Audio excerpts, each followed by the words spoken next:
Olá pessoal, então na aula de hoje eu sou a professora Betina e nós vamos estar falando sobre a resistência ao cisalhamento dos solos, tá?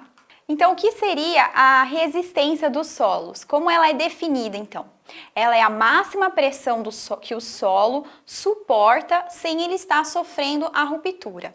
Então existem tensões de cisalhamento que surgem devidas a carregamentos externos ou então devido à geometria do nosso talude, da nossa estrutura, da nossa obra de terra.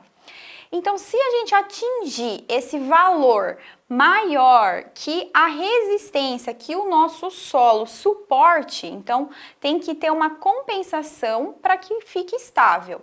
Então, se essa tensão de cisalhamento externa for superior, a gente vai estar levando à ocorrência de ruptura do solo. Então vamos conferir no próximo slide, que eu deixei algumas imagens para vocês estarem vendo.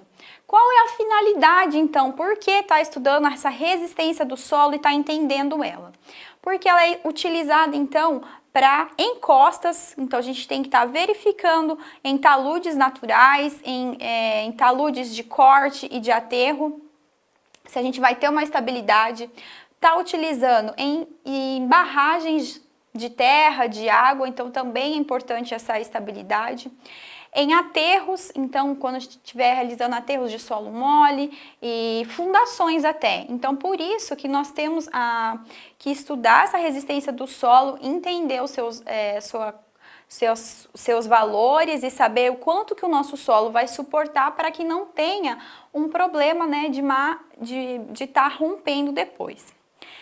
E também, agregado à nossa resistência do solo, temos que ter uma eficiente drenagem, pois se a gente não tiver um sistema eficiente ou sem proteção, isso também vai estar prejudicando então o solo e causando essa superfície de cisalhamento. O que seria essa superfície de cisalhamento então? Então temos o solo. E o solo se rompe quando ocorrer essa ultrapassagem, né, da resistência de cisalhamento que o solo suporte, se rompe numa superfície. Então ela se forma como se fosse circular, a gente pode ver na imagem. E nessa superfície existem então as zonas de cisalhamento, que é ali onde que o solo vai estar se rompendo e perdendo. Aqui a gente tem uma imagem, então, de um solo, né, que ele já sofreu a ruptura ali do talude e perdeu essa resistência, tá? Então, temos que estar sempre atentos que causa muitos danos e problemas. Então, essa resistência do solo, ela é composta por dois principais parâmetros, sendo o primeiro o atrito, que é a interação, então, entre as partículas do solo, entre a sua superfície, e é denominado, então, o ângulo de atrito interno do solo. Então, temos como problema de deslizamento de um corpo em uma superfície. Então, se a gente tem um corpo numa superfície, ele tem ali uma certa resistência e isso faz com que ele se mantenha estável. Se ultrapassar essa inclinação, por exemplo, nós temos o escorregamento desse corpo. Então, isso seria o atrito que exerce, então, entre as partículas do solo. O segundo componente principal que a gente tem é a coesão, que é já uma interação de atração físico-química entre as partículas, que também provoca essa resistência. Em solos coesivos, então, a gente tem a coesão, então, que ele exerce essa interação nos solos argilosos e siltosos. Já os solos não coesivos, nós temos sendo granulares e areia, a coesão não existe, então a coesão nesses solos são zero. Vamos ver então no próximo slide aqui como se comporta essa curva, essa reta de resistência ao cisalhamento. Ela é determinada, então, pela tensão de cisalhamento, que é o tal, que é igual à nossa coesão mais a tensão normal vertical aplicada vezes o ângulo de atrito do solo. Com a coesão, o ângulo de atrito do solo e a tensão vertical, a gente obtém essa tensão de cisalhamento. E esses dados, então, são obtidos em laboratório. Então, a gente pega esse tipo de solo, que a gente queira descobrir qual é a sua resistência ao cisalhamento e faça, então, esses ensaios. Um dos ensaios, então, é a compressão simples, chamado também uniaxial.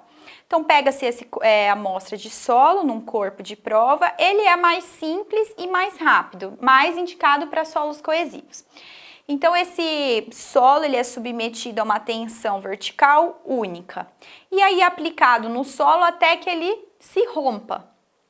Quando ele romper, então a gente tem a máxima tensão de cisalhamento. Temos então também o cisalhamento direto, que é um outro tipo de ensaio, que ele é utilizado para solos arenosos e granulares. Neste ensaio, o solo é colocado numa caixa, o corpo de prova, carregado, então nessa caixa, carregado com uma tensão vertical, e aqui nós temos a existência de uma tensão horizontal também aplicada na metade da caixa. Então a gente aplica essa tensão vertical, ela é constante e aumenta a horizontal até também que o solo se rompa.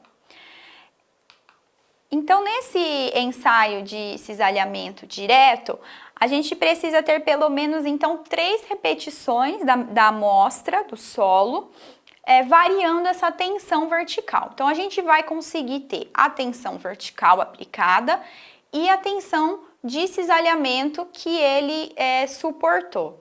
Isso é determinado pelo equipamento. Então, a gente tem a tensão vertical no eixo X e a tensão de cisalhamento no eixo Y. Daí, com os pontos de tensão vertical, com a tensão de cisalhamento, nós conseguimos traçar essa reta, que aí a gente determina a coesão e o ângulo de atrito do solo.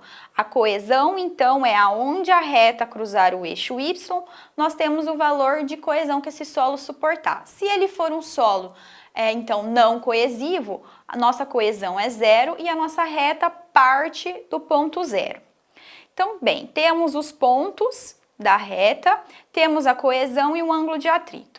Então, se eu tiver um solo que apresente uma tensão vertical com uma tensão de cisalhamento abaixo dessa reta, indicado ali como região 1, então nós temos um solo estável.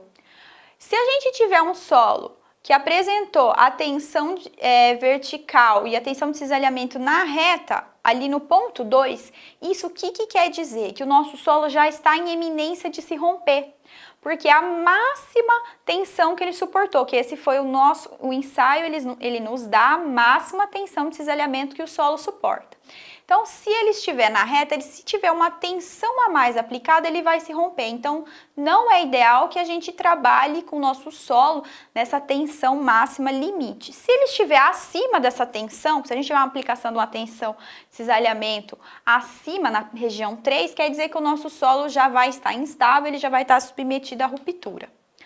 Então, nós temos ainda o ensaio triaxial, que é muito utilizado, ele é mais utilizado por ser considerado mais perfeito. Então, o corpo de prova, ele também é cilíndrico, colocado no equipamento, e aqui nós temos a pressão lateral exercendo. Então, como ele é colocado na água, existe uma pressão de confinamento, ao qual a gente consegue ter uma maior homogeneidade de como um corpo de prova vai estar resistindo, porque ele está todo em volta com uma tensão e assim como uma tensão vertical aplicada axialmente. Então, com essa tensão vertical e a tensão de cisalhamento, vamos induzir ao cisalhamento do solo.